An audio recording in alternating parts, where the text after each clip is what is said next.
नमस्कार दोस्तों, मैं राहुल शर्मा आप सभी का हार्दिक अभिनंदन करता हूं टेक्स्ट बुक के प्लेटफॉर्म पर। अभी कुछ दिन पहले भारत ने जीडीपी के आंकड़े प्रस्तुत किए, यानी भारत में किस तरीके से ग्रोथ हो रहा है इसके डेटा दुनिया के सामने रखा गया और उसमें यह दिखाया गया कि किस तरीके से तीसरी तिमाही यानी Q3 में भारत की जो जीडीपी है वो 8.4% रही।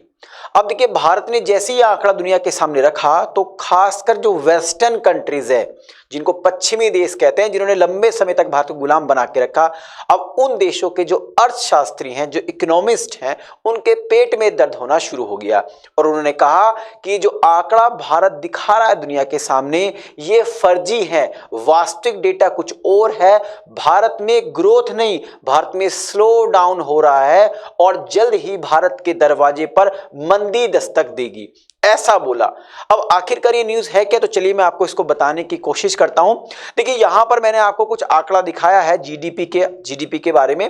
तो ये जीडीपी का जो Q3 का यानी तीसरी तिमाही का आंकड़ा है। देखिए, आरबीआई ने एक्सपेक्ट किया था कि Q3 में जो भारत की जीडीपी रहेगी वो 6.5% रहेगी, जबकि जो बड़े बड़े अर्थशास्त्री उन्होंने कहा था कि लगभग भारत की जो जीडीपी है Q3 में 6.64% रहेगी, जबकि आईएमएफ ने यानी इंटरनेशनल मॉनेटरी फंड ने यह अनुमान लगाया था कि भारत की जीडीपी 7% रहेगी। लेकिन दोस्तों, इन सभी को दरकिनार करते हुए भारत की जीडीपी ने छलांग लगाई और जो एग्जैक्ट डेटा निकल के आया Q3 का फाइनेंशियल ईयर 2024 का, वो है दोस्तों 8.4%। अब जैसे ही आंकड़ा आया तो वेस्ट ने शोर मचाना शुरू कर दिया। वेस्ट के जो एक्सपर्ट है, अर्थशास्त्र के जो एक्सपर्ट है, उन्होंने कहा कि भाई ये सब डेटा फर्जी है, भारत ने अपने जीडीपी के डेटा में मैनिपुलेशन किया, नहीं चेंज किया है, एग्जैक्ट डेटा कुछ और है। ठीक, भारत छिपा रहा है डेटा और भारत में जल्द ही मंदी आने वाली है। देखिए, ब्लूमबर्ग की रिपोर्ट ने, ब्लूमबर्ग है उसमें स्पष्ट तौर से बताया गया है और ये ब्लूमबर्ग ने हवाला दिया है वेस्ट के बड़े बड़े अर्थशास्त्रियों के को सामने रखते हुए। अब आखिरकार देखिए, ये जो इतना जीडीपी जो छलांग लगाई है भारत की Q3 में, इसका रीजन क्या है, तो वो मैं बता देता हूं आपको दोस्तों। देखिए, reason for huge increase in GDP, तो उसके जो एनएसओ है, नेशनल स्टैटिस्टिक्स ऑफिस, उसने बताया है कि भारत के अंदर जो जीडीपी में इतनी तेजी से बढ़ोतरी है उसके लिए दो सेक्टर बहुत रिस्पॉन्सिबल है। पहला सेक्टर है मैन्युफैक्चरिंग और दूसरा कंस्ट्रक्शन। इन दोनों ने लंबी छलांग लगाई है। हाँ, एनएसओ ने यह भी कहा है कि हम एग्रीकल्चर सेक्टर से थोड़ा सा डिसअपॉइंटेड है और इसमें किस तरीके से बढ़ोतरी की जाएगी इसके लिए भी हम काम कर रहे हैं। एनएसओ ने बताया कि जो मैन्युफैक्चरिंग सेक्टर है उसमें 11.6% की ग्रोथ देखने को मिली, जबकि कंस्ट्रक्शन सेक्टर में 9.5% की ग्रोथ देखने को मिली। इसी की वजह से जो जीडीपी है Q3 में वो 8.4% देखने को मिली। लेकिन दोस्तों, वेस्ट ने इसको नकार दिया। वेस्ट ने क्या कहा? वेस्ट ने कहा कि भारत ने Q3 के जो आंकड़े जीडीपी के पेश किए वो बिल्कुल गलत है।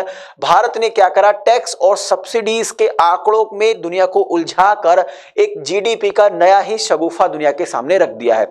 मैं आपको बता दूं दोस्तों, जीडीपी कैलकुलेशन के कई मेथड हैं, जैसे कि एक्सपेंडिचर मेथड है, प्रोडक्शन मेथड है, लेकिन 2015 से भारत इस मेथड पर काम कर रहा है, इस फॉर्मूले पर काम कर रहा है कि GDP is equal to gross value added plus taxes minus subsidies.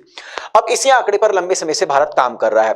अब इस आंकड़े का, इस फॉर्मूले का हवाला देते हुए वेस्ट ने कहा है कि देखिए 2000, यहां पर आपको 2023-24 जो फाइनेंशियल ईयर है उसका एक आंकड़ा दिखाई दे रहा होगा। वेस्ट ने कहा है कि जीवीए देखिए, जीवीए हर फर्स्ट क्वार्टर में भारत का 8.2% था, सेकंड क्वार्टर में 7.7% हुआ और Q3 में 6.5 हो गया। यानी कि जो जीवीए है वो क्या है दोस्तों, गिर रहा है, लेकिन जीडीपी क्वार्टर वाइज बढ़ रहा है। यानी 8.2 था Q1 में, 8.1 था Q2 में और 8.4 रहा Q3 में। यानी क्वार्टर वाइज जीडीपी तो बढ़ रहा है लेकिन जीवीए गिर रहा है और जीवीए एग्जैक्ट ग्रोथ बताता है। खैर, मैं बता दूं दोस्तों, जीवीए सेक्टर वाइज ग्रोथ दिखाता है, लेकिन अगर ओवरऑल आपको ग्रोथ देखनी है किसी देश की तो वो जीडीपी से कैलकुलेट होती है। खैर, मैं आपको बता दूं दोस्तों, जो वेस्टर्न कंट्रीज उन्होंने कहा कि भारत ने टैक्सेस और सब्सिडीज में झोल दिखाया है, जिसकी वजह से जीडीपी भारत की बहुत ज्यादा दिख रही है। तो मैं आपको बता दूं दोस्तों, देखिए इनडायरेक्ट टैक्सेस की अगर मैं बात करूं तो जो क्वार्टर 1 है फाइनेंशियल ईयर 2023-24 के, उसमें क्वार्टर 1 में जो इनडायरेक्ट टैक्स में जो बढ़ोतरी हुई थी वो 8% की देखने को मिली, जबकि क्वार्टर 2 में इनडायरेक्ट टैक्स, जो टैक्स का कलेक्शन हो रहा है इनडायरेक्ट टैक्स का, अप्रत्यक्ष कर का, उसमें 12.8% की बढ़ोतरी देखने को मिली, जबकि क्वार्टर 3 में 32% की बढ़ोतरी देखने को मिली। यानी टैक्स का जो कलेक्शन है वो बहुत ज्यादा लगातार बढ़ रहा है। इनडायरेक्ट टैक्सेस का मतलब देश के अंदर गुड्स और सर्विसेज का जबरदस्त तरीके से निर्माण हो रहा है। इसके अलावा दोस्तों अगर मैं सब्सिडीज की बात करूं तो इसका मैं एक आपको छोटा सा एग्जांपल देता हूं। देखिए अब एलपीजी पे कोई सब्सिडी नहीं दी जाती है, तो यानी कि सब्सिडीज में लगभग 40 से 50% की गिरावट है, यानी सब्सिडीज में कमी आई है, टैक्स कलेक्शन में बढ़ोतरी हुई है। तो इसी की वजह से जो जीडीपी है वो क्वार्टर 3 में 8.4 है, यानी कि जो एक्सपेक्टेशन था उससे कहीं ज्यादा। अब देखिए इसकी वजह से वेस्ट के पेट में दर्द होना शुरू हो गया दोस्तों। तो वेस्ट ने शोर मचाना शुरू कर दिया कि जो आंकड़े हैं वो गलत है। तो आप इससे देख सकते हैं, ये जो आंकड़ा पेश किया है, आप सभी जानते हैं कि भारत के अंदर इनडायरेक्ट टैक्स, अब डेली बेसिस पर आप न्यूज़पेपर पढ़ते होंगे तो उसमें आता है कि इनडायरेक्ट टैक्स में बढ़ोतरी हो रही है भारत के, ठीक है। मतलब देखिए भारत के अंदर प्रोडक्शन तो हो ही रहा है, और खुद एनएसओ ने भी कहा है कि भारत के अंदर मैन्युफैक्चरिंग और कंस्ट्रक्शन सेक्टर बहुत तेजी से ग्रो कर रहा है। एग्रीकल्चर सेक्टर में उन्होंने माना कि हम अच्छा नहीं कर रहे हैं। तो जब मैन्युफैक्चरिंग और कंस्ट्रक्शन सेक्टर अच्छा कर रहा है, चीजों का निर्माण हो रहा है, सर्विसेज प्रोवाइड की जा रही है, तो उन पर इनडायरेक्ट टैक्स लग ही रहा है। तो इनडायरेक्ट टैक्स का कलेक्शन सरकार ने बता दिया कि इतना हो रहा है। अब पता नहीं, समझ में नहीं आ रहा कि वेस्ट के पेट में क्यों दर्द हो रहा है। शायद गुलाम आगे बढ़ रहा है। लंबे समय तक 200 साल तक इस देश को गुलाम बना के रखा है ना, तो गुलाम कैसे आगे बढ़ सकता है। तो आई थिंक इस वीडियो के माध्यम से जो इन्फॉर्मेशन मैं आप तक पहुंचाना चाह रहा था दोस्तों वो पहुंच गई होगी। जाने से पहले एक इन्फॉर्मेशन और देता हूं आपको रिगार्डिंग सुपर कोचिंग के निर्णायक बैच के बारे में। देखिए निर्णायक एक सिंगल प्लेटफॉर्म है यूपीएससी 2024-25 के प्रीलिम्स, मेंस और इंटरव्यू की प्रिपरेशन के लिए। यहाँ पे डेली बेसिस पर एक्सपर्ट्स के द्वारा लाइव सेशंस होते हैं ताकि आपके डाउट्स ना रहे और रिवीजन होता रहे। इसके अलावा दोस्तों इंडिया के टॉप मोस्ट इंस्टीट्यूशन में पढ़ाने वाले एजुकेटर्स की प्री रिकॉर्डेड वीडियो का कलेक्शन भी आपको प्रोवाइड किया जाता है। लगभग 8 ऑप्शनल सब्जेक्ट जैसे पीएसआईआर है, ज्योग्राफी है, एंथ्रोपोलॉजी है, हिस्ट्री, हिंदी लिटरेचर है, पब्लिक एडमिनिस्ट्रेशन, सोशियोलॉजी और फिलोसफी जैसे सब्जेक्ट्स भी आपको कवर कराए जाते हैं। प्रिंटेड स्टडी मटेरियल आपको मुहैया कराया जाएगा, यानी बुकलेट्स की फॉर्म में आपको स्टडी मटेरियल प्रोवाइड कर देगा टेक्स्ट बुक, यानी कि अब आपको दर बदर नहीं भटकना पड़ेगा कि इस सब्जेक्ट के लिए कहाँ से हम मटेरियल कलेक्ट करें या कौन सा मटेरियल पढ़ें। इसके अलावा मेंटरशिप प्रोग्राम्स भी अवेलेबल है जो मील का पत्थर साबित होगा आपकी प्रिपरेशन में। दोस्तों मेंस की टेस्ट सीरीज और कॉपी ई वैल्यूएशन का फीचर्स भी दिया गया है निर्णायक बैच में।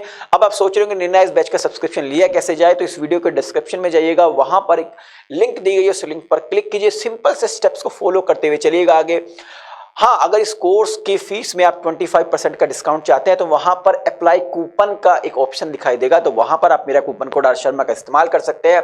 आपको 25% का डिस्काउंट मिलेगा कोर्स की फीस में। इस कोर्स से संबंधित आपकी कोई क्वेरी है, कोई डाउट है, कोई शिकायत भी है, तो आप हमारे दिए गए नंबर 7400452383 पर कॉल कर सकते हैं। हमारी टीम को बेहद खुशी होगी आपकी मदद करते हुए। जाने से पहले एक रिक्वेस्ट और है दोस्तों, अगर आपने अभी तक हमारे चैनल को सब्सक्राइब नहीं किया तो चैनल को सब्सक्राइब करना ना भूलें, और हाँ बेल आइकन को जरूर प्रेस करें ताकि जो भी मेरी लेटेस्ट वीडियो आए उसका नोटिफिकेशन आप तक पहुंचता रहे। वीडियो पसंद आई है तो लाइक और शेयर कीजिएगा ताकि मुझे एक मोटिवेशन मिल सके इस तरीके कंटेंट बनाने के लिए। आप सभी का बहुत बहुत शुक्रिया दोस्तों। नमस्कार, जय हिंद।